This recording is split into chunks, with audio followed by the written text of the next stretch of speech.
ಹಾಗಾದ್ರೆ ಈಗಿನ ರಾಜಕಾರಣಿಗಳು ಎಷ್ಟು ಬದ್ಧರು ಅಂತ ಹೇಳ್ತೀರಾ ನೀವು? ಹಾಗಾದ್ರೆ ಅಂದ್ರೆ ಎಲ್ಲ ಕ್ಷೇತ್ರಗಳಿಗೆ ಬದಲಾದಾಗೆ ರಾಜಕಾರಣಿಗಳು ಬದಲಾಗಿದ್ದಾರೆ. ರಾಜಕಾರಣವು ಇವತ್ತೊಂದು ದಂಧೆ ಆಗಿದೆ. ರಾಜಕಾರಣಿಗಳು ಬದಲಾಗ್ತಾ ಹೋಗಿದ್ದಾರೆ. ಅದು ಅನಿವಾರ್ಯ ಇರಬಹುದು. ಇವತ್ತಿನ ನಮ್ಮ ಮುಖ್ಯಮಂತ್ರಿ ಸಿದ್ದರಾಮಯ್ಯನವರು ನನಗೆ ಆ ಕಾಲದ ಆತ್ಮೀಯರು.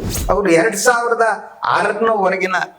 ಸಿದ್ದರಾಮಯ್ಯ ಅವ್ರ ರಾಜಕಾರಣ ಬೇರೆ ಆಗಿತ್ತು.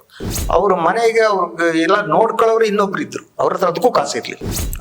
ಸತೀಶ್ ಜಾರಕಿಹೊಳಿ ಅವರು ಅವ್ರ ಮನೆಗೆ ದಿನಸಿ ಕೆಲಸ ಮಾಡಿದ್ದು ನನಗೆ ಗೊತ್ತಿದೆ. ಕಳ್ತಾ ಇದ್ರು. ಅವ್ರ ಎಲ್ಲಾದ್ರೂ ಡೆಲ್ಲಿಗೆ ಹೋಗ್ಬೇಕಾದ್ರೆ ಇನ್ಯಾರೋ ಟಿಕೆಟ್ ತಂದು ಕೊಡ್ತಿದ್ರು. ಹಾಗಾದ್ರೆ ಈಗಿನ ರಾಜಕಾರಣಿಗಳು ಎಷ್ಟು ಬದ್ಧರು ಅಂತ ಹೇಳ್ತೀರಾ ನೀವು? ಹಾಗಾದ್ರೆ ಅಂದ್ರೆ ಎಲ್ಲ ಕ್ಷೇತ್ರಗಳಿಗೆ ಬದಲಾದಾಗೆ ರಾಜಕಾರಣಿಗಳು ಬದಲಾಗಿದ್ದಾರೆ. ಅಂದ್ರೆ ರಾಜಕಾರಣವು ಇವತ್ತೊಂದು ದಂಧೆ ಆಗಿದೆ ಅಲ್ವಾ? ಬಹಳಷ್ಟು ರಾಜಕಾರಣಿಗಳು ಬದಲಾಗ್ತಾ ಹೋಗಿದ್ದಾರೆ. ಅದು ಅನಿವಾರ್ಯ ಇರಬಹುದು ಅಂತ ನಾನು ನೋಡಿದ ಬಹಳಷ್ಟು ರಾಜಕಾರಣಿಗಳು ಒಂದೊಂದು ರೀತಿ ಇದ್ರು ಅಲ್ವಾ? ಇವತ್ತಿನ ನಮ್ಮ ಮುಖ್ಯಮಂತ್ರಿ ಸಿದ್ದರಾಮಯ್ಯನವರು ನನಗೆ ಆ ಕಾಲದ ಆತ್ಮೀಯರು. ಅವ್ರು ನಾನು ಅವ್ರ ಬದುಕಲ್ಲಿ 2 ವಿಭಾಗ ಮಾಡ್ತೀನಿ. ನಾನು ಅವರಿಗೂ ಹೇಳಿದ್ದೀನಿ. ಅವರು 2006 ಸಿದ್ದರಾಮಯ್ಯ ಅವ್ರ ರಾಜಕಾರಣ ಬೇರೆ ಆಗಿತ್ತು.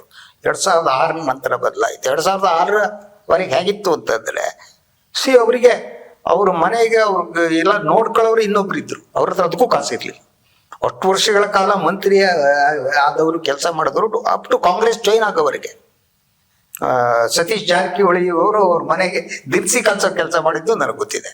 ಕಳ್ತಾ ಇದ್ರು. ಅವ್ರ ಎಲ್ಲಾದ್ರೂ ಡೆಲ್ಲಿಗೆ ಹೋಗ್ಬೇಕಾದ್ರೆ ಇನ್ಯಾರೋ ಟಿಕೆಟ್ ತಂದು ಕೊಡ್ತಿದ್ರು. ಬಟ್ 2006 ನಂತರ ಅವ್ರು ಬದಲಾಗ್ಬೇಕಾಯ್ತು. ಯಾಕೆ ಬದಲಾಯಿದ್ರು ಅನ್ನೋದು ನಾನು ಹೇಳಕ್ ಹೋಗಲ್ಲ.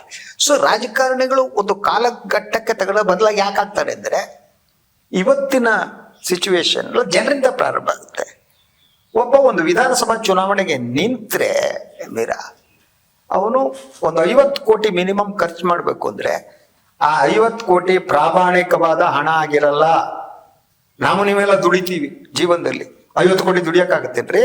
Not at all. ಅವನು 50 ಕೋಟಿ ಇದ್ ಮಾಡ್ತಾನೆ. ಅವನ ಮೇಲೆ ಯಾರೋ ಇನ್ವೆಸ್ಟ್ ಮಾಡ್ತಾನೆ. ಅವನ ಮೇಲೆ ಹೇಳ್ತಾನೆ, ಇವನ ಮೇಲೆ ದುಡ್ಡು ಹಾಕಿದ್ರೆ ಅವನು ಅಧಿಕಾರಕ್ಕೆ ಬಂದ್ಮೇಲೆ ನಂಗೆ ಲಾಭ ಆಗುತ್ತೆ. ಅವ್ನು ಚುನಾವಣಾ ಖರ್ಚಿಗೆ ಅವ್ನು ದುಡ್ಡು ಕೊಡ್ತಾನೆ, ಇನ್ನೊಂದು ಮಾಡ್ತಾನೆ. ಆಗ 50 ಕೋಟಿ ಖರ್ಚು ಬೋದಂತ ಒಬ್ಬ ರಾಜಕಾರಣಿ, ಒಬ್ಬ ಶಾಸಕನಾದವನು ಆಯ್ಕೆ ಆದ ತಕ್ಷಣ ಅಂಗಡಿ ತೆರ್ಕೊತಾನೆ. ಫಸ್ಟ್ ಮಾಡೋ ಕೆಲಸ ಅಂದ್ರೆ ಯಾರು ದುಡ್ಡು ಕೊಟ್ಟಿದ್ದಾರೆ ಅವರಿಗೆ ವಾಪಸ್ ಕೊಡೋದು, ಬೇರೆ ಬೇರೆ ರೀತಿಯಲ್ಲಿ ಕೆಲಸ ಮಾಡ್ಕೊಡೋದು. ಅದನ್ನು ಮೀರಿದ್ರೆ ಮುಂದಿನ ಇಲೆಕ್ಷನ್ಗೆ ಇದಕ್ಕೆ ಬೇಕು ಅಂತೇಳಿ ಕಲೆಕ್ಷನ್ ಸ್ಟಾರ್ಟ್ ಮಾಡ್ತಾನೆ.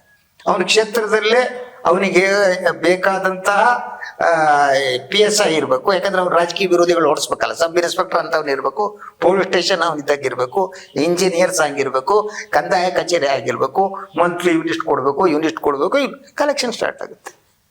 ಸೊ ಅವನೇನು ದುಡ್ಡು ಹಾಕಿರ್ತಾನೆ ಅದು ಜನ ಎಲ್ಲಿವರೆಗೆ ಬಂದಿದ್ದಾರೆ ಅಂದ್ರೆ ಇತ್ತೀಚಿನ ಚುನಾವಣೆಯಲ್ಲಿ ಹೇಳ್ತಿದ್ರು, ಒಂದು ಓಟಿಗೆ 4,000 5,000 ಖರ್ಚಾಯ್ತು ಸರ್, ಮತದಾರರಿಗೆ ಕೊಟ್ರು ಅಂತ. ಇತ್ತೀಚಿನ ಚನ್ನಪಟ್ಟಣದಲ್ಲಿ ಅಲ್ಲಿ ಜನ ಕೂಡ ದುಡ್ಡು ತೆಗೆದುಕೊಂಡು ಓಟ್ ಹಾಕೋ ಸ್ಥಿತಿ ಇದ್ದರೆ ಅವರು ಆಯ್ಕೆ ಮಾಡುವವರು ಕೂಡ ಈ ರೀತಿ ದುಡ್ಡು ತೆಗೆದು ಮಾಡೋರೇ ಆಗಿರ್ತಾರೆ. ಭ್ರಷ್ಟಾಚಾರ ಸಾಮಾನ್ಯ ಜನರಿಂದ ಪ್ರಾರಂಭ ಆಗುತ್ತೆ. ಸಾಮಾನ್ಯ ಜನ ಸೊ ಅವರು ಲಂಚ ಕೊಡೋದಕ್ಕೆ ರೆಡಿ ಇರ್ತಾರೆ. ನನ್ನ ಕೆಲಸ ಆದ್ರೆ ಸಾಕು. ಈಗ ಉದ್ದ ಕ್ಯೂ ಇರುತ್ತೆ ಆಯ್ತಾ? ಆ ಯುದ್ಧ ಕ್ಯೂದಲ್ಲಿ ನಿಂತ್ಕೊಳಕ್ಕೆ ಯಾಕೆ ನಿಂತ್ಕೋಬೇಕು? ದುಡ್ಡು ಕೊಟ್ಟರೆ ಈ ಕಡೆ ಹೋಗ್ತೀನಿ ಅಂದ್ರೆ ಅಲ್ಲಿಂದ ಶುರು ಆಗುತ್ತೆ. ಸೊ ಹೀಗೆ ಇಡೀ ವ್ಯವಸ್ಥೆ ಇದೆಯಲ್ಲ, ವ್ಯವಸ್ಥೆ ಒಳಗಡೆ ಶಿಥಿಲಗೊಂಡಿದೆ, ವ್ಯವಸ್ಥೆ ನಾಶಗೊಂಡಿದೆ, ಮೌಲ್ಯಗಳು ನಾಶ ಆಗಿವೆ, ಮನುಷ್ಯ ಸಂಬಂಧಗಳು ನಾಶ ಆಗಿವೆ, ಪರಸ್ಪರ ಮನುಷ್ಯ ಒಬ್ಬನಿಗೆ ಇನ್ನೊಬ್ಬನಿಗೆ ಕೊಡಬೇಕಾದ ಗೌರವ ಕೊಡದಿರುವ ಕಾಲಘಟ್ಟದಲ್ಲಿದ್ದೀವಿ. ಎಲ್ಲವೂ ವ್ಯಾಪಾರ ಇದೆ. ರಾಜಕಾರಣಿಗಳ ಹತ್ರ ಮಾತ್ರ ವ್ಯಾಪಾರ ಮಾಡ್ಬಿಡಿ ಅಂತ ಹೆಂಗೆ ಹೇಳೋಣ? ನಾವು ಎಲ್ಲರೂ ವ್ಯಾಪಾರ, ಮಾಧ್ಯಮದವರ ವ್ಯಾಪಾರ ಆಗುವುದು ಅಲ್ವಾ?